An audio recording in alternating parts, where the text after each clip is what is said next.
Ito ang buhay ko sa barko. Tingnan mo ang buhay namin tsaka itsura ng barko namin. Ito, tibok namin. Sabi ko lang na rin, dito ko pinapatama ko dito. Ito, kadete namin yan, kadete. Ayos ka. Tibok namin yan, tibok.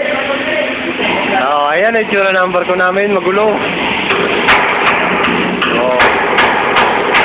Yan, simula sa proa. Ayos yan.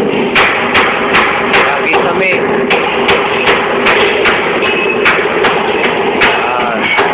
Ito yung katik namin, ma. Magulo.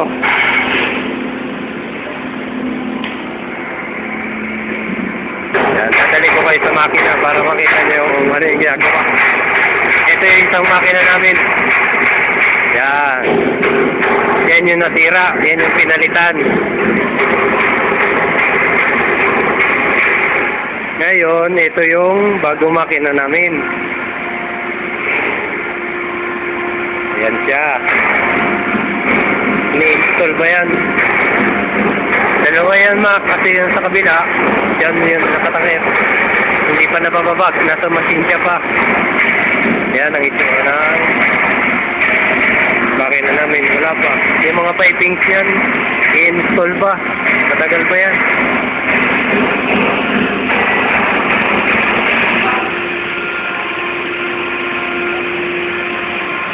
Yan.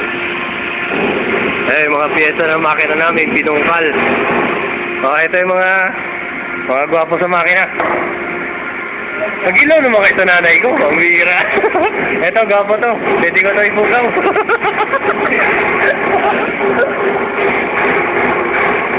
Yan, mga piyesa yan. Gulo.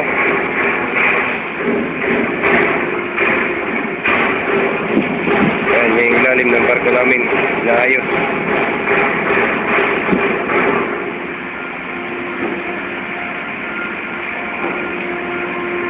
Alat.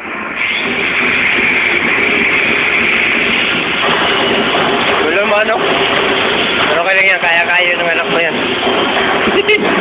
Love you.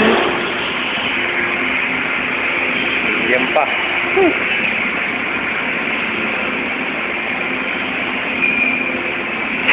Yan, gulo sa barko namin.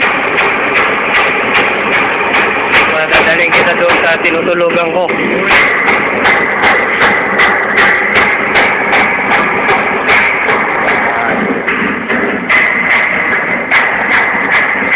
Ito ang patungo sa kabina ko.